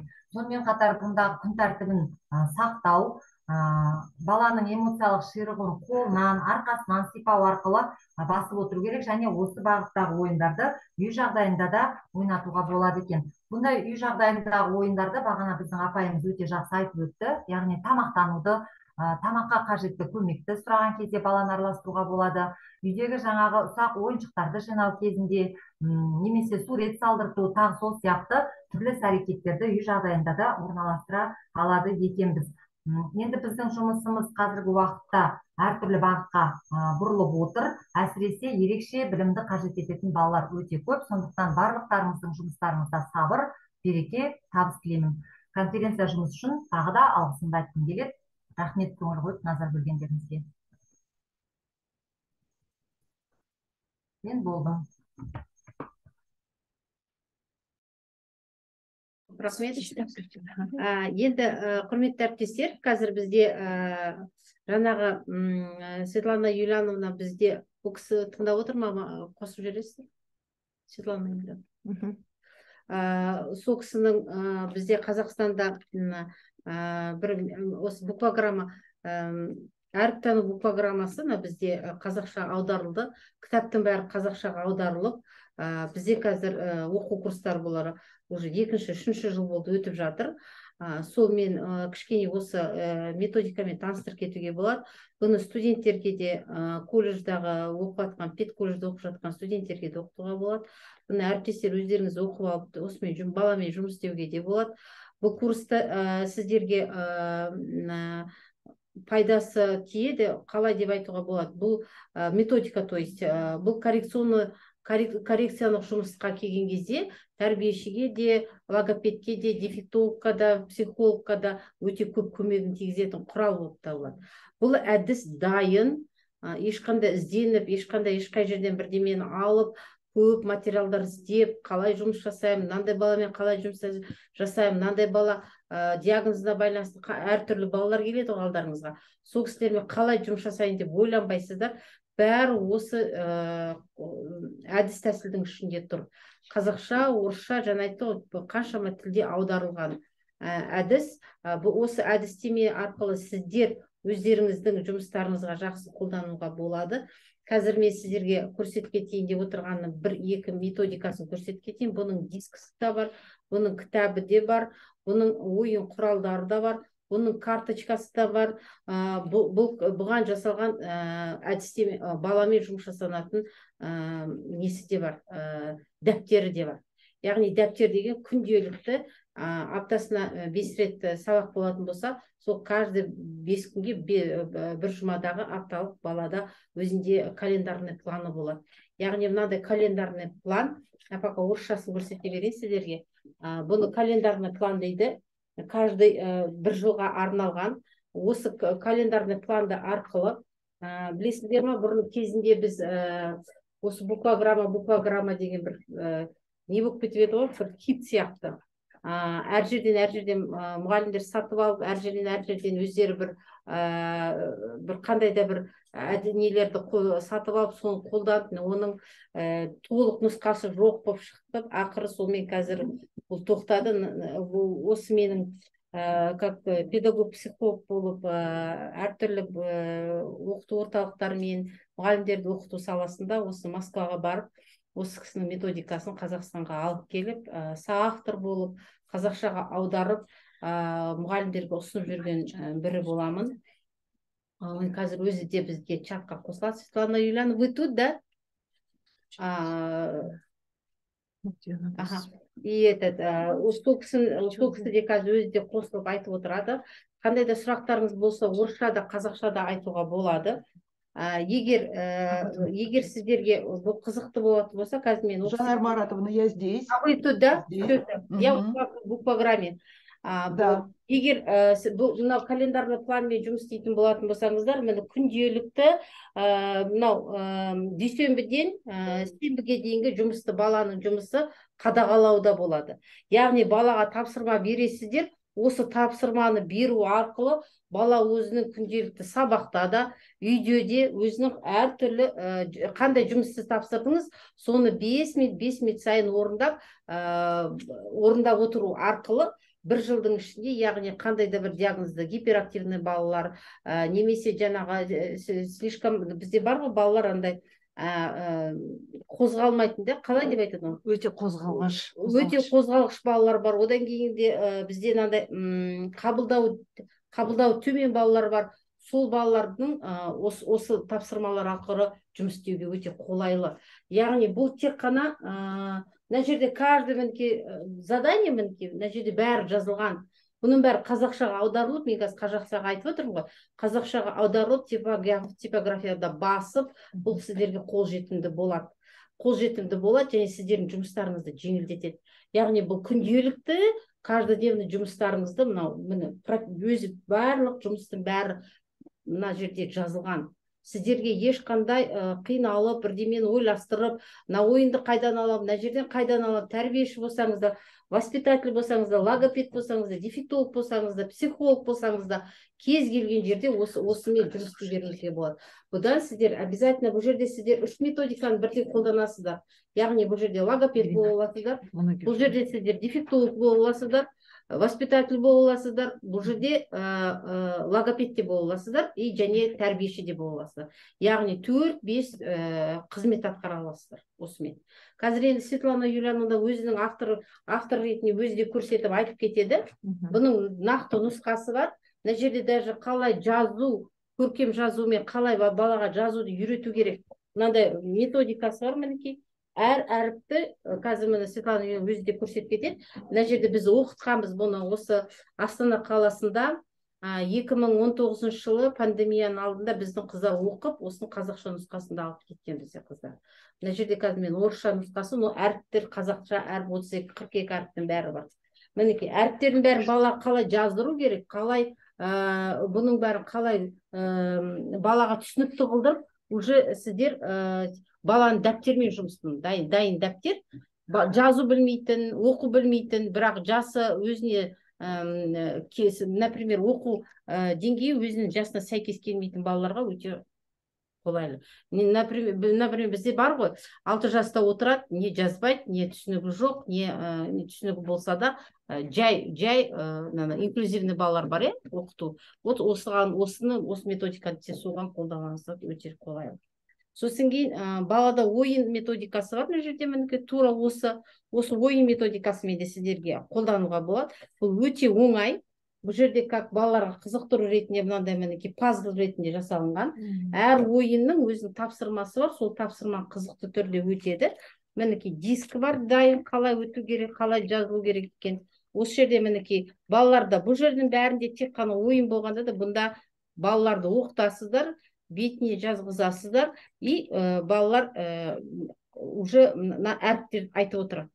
Әріптерді жазып отырады. Мына жерде мінекей өзінің фишкасында бұның бәрі жазылған, мінекей я әріпі деп жаңағы біздің қазақша 42 әріптердің бәрі бар бұнда да. Бұл қазақша 42 әріптердің бәрі. Тек қана тапсырыспенен. Светлана Юрьевна, еще раз объясните на русском языке и методику, пожалуйста, которая у вас есть на казахском, если тетрадь, рабочая тетрадь, тоже покажите, если у вас есть на руках. Сейчас не смогу, Жанна Маратовна. Да, тоже, да? Я тоже. Да, коллеги, методика буквограмма – это система. Я вот слушала, когда сегодня выступление, и вопросы, и в чате смотрю, вопросы тоже поднимаются. Конечно, очень важно, когда мы работаем, взаимодействуем с детьми, у которых есть различные особенности развития, поведенческие или интеллектуальные, здоровье и так далее. Но мне очень понравилось, очень важно, что всегда нужен комплексный подход, нужна система. Вот буквограмма, то, что Жанна Маратовна показала, как раз методический календарь, это выстроенная система, когда родитель может вместе сообща со специалистом работать, взаимодействовать и понимать, как ребенок развивается. В методике буквограмма за основу берется символика буквы родного языка. Поэтому сначала, конечно, она создавалась на русском языке, а так как в разных странах она внедрена, то принцип идет, что не на русском языке, ну, если кто на русском, то, пожалуйста, на русском, или как иностранные, многие, например, учат русский. Видите, у нас многие на русском языке у них как бы разговорная речь сразу выходит на русском языке, как бы так или иначе. Да, то есть можно на русском, можно через казахский язык идти. Символика языка идет. И вот эта символика языка, это написание буквы, идет символа буквы на лице. Определенным образом стимулируя биологически активные точки на лице и на теле тоже, у ребенка запускаются и стимулируются все отделы головного мозга. Вот такая нейростимуляция, очень мягкая, без препаратов происходит. Великолепно методика буквограммы сочетается со всеми направлениями логопедии программы, дефектологии, там, неврологические, когда препараты и так далее. С любыми подходами, Монтессори, которая сейчас очень сильно модна и которая вот обособленно стоит, великолепно сочетается. Поэтому через символ буквы происходит мощная стимуляция как раз всех отделов головного мозга. И происходит такое, знаете, как единение. Вот ребенок, он как бы раз как собирается, он становится таким целостным, не разрозненное. То про эмоциональный интеллект мы будем развивать, то интеллект мысли, то поведение, а когда именно целостный подход. Ну, могу сказать, что буквограмма создавалась это по поводу, ну, вообще для своего ребенка, когда никак не происходило запуск речи, и как раз вот, ну, методике уже больше 30 лет. То есть у своего ребенка запущены все процессы речевые, он уже, конечно, взрослый мужчина, очень успешный. И далее, конечно, методика попросили уже все. Я работала с разными детьми, и попросили и родителей, и специалисты, чтобы создать именно как книгу. И начиналось это как с маленькой брошюры, а в итоге, вы посмотрели, Жанна Маратовна показала, когда с детьми, особыми детьми, сложно, у которых рассеянное внимание, сложно просто так вести занятия, сложно просто корректировать. И была разработана именно игра, когда в игровой форме, через игровые приемы мы точно так же мощно проводим нейростимуляцию.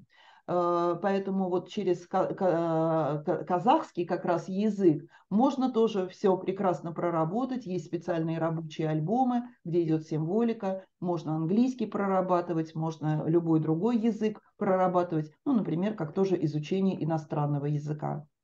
Я хочу сказать, что эта методика подходит не только для детей, у которых есть особенности какие-либо в развитии, но она подходит как раз для детей, которые так называемые середняки, у которых вроде бы все неплохо, но вот какие-то полбалла не добирают, чтобы получить высший результат. Полбалла какие-то не добирают, чтобы на соревнованиях золотую медаль получить, на конкурсах каких-то. Вот как раз методика буквограмма и то, что как раз с Жанарой Маратовной мы обучаем специалистов, она помогает работать и с такими детьми, которые чуть-чуть не хватает для мощного успеха и для реализации.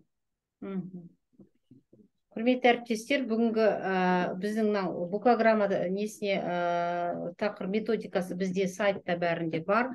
Буквограмма деп бассаңыздар, осы сайттан шығады. Оқу курстары бізде жүріп жатады.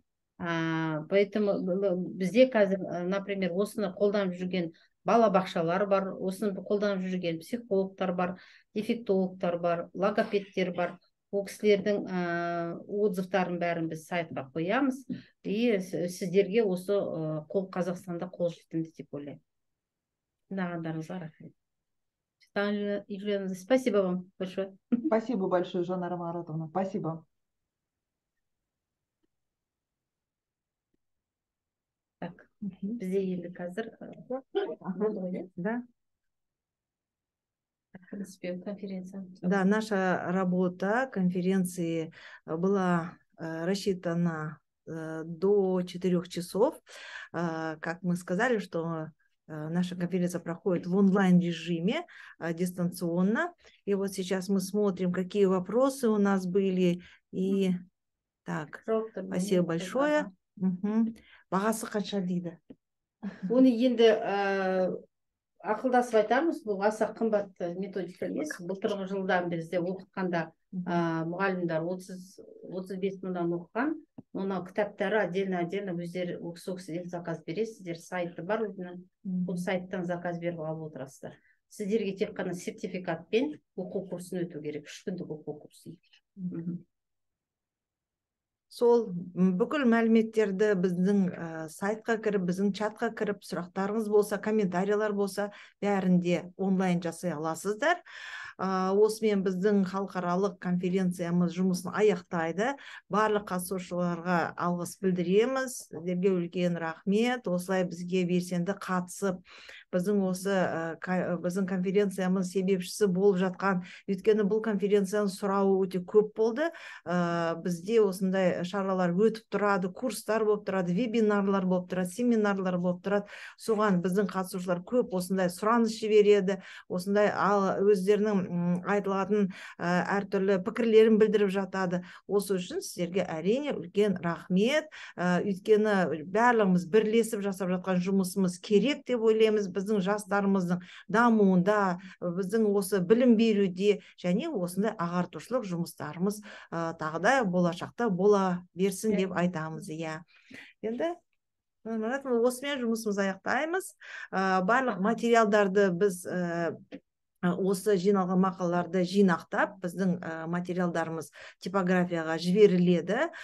Осындай записқа және ссылка жасалынады. Осы біздің халықаралық конференция деген сайтымыз әлі де жұмысын тоқтатпайды. Сол жерге ссылканы жібереміз. Сол арқылы сіздер оны көшіріп аласыздар, көре аласыздар және бізбен байланыста боласыздар. Все наши материалы будут сейчас комплектоваться и отправиться в типографию для публикации ваших статей, всех материалов нашей конференции. И в дальнейшем общий чат под названием «Конференция» так будет продолжаться. Туда мы отправим ссылку на запись нашей конференции. Да, и на сайте вы также можете ознакомиться с материалами нашей конференции. На этом наша работа заканчивается. Большое вам всем спасибо за участие, за активное такое вот освещение и продвижение наших идей. И я думаю, в будущем наше сотрудничество продолжится. До свидания. Всем успехов.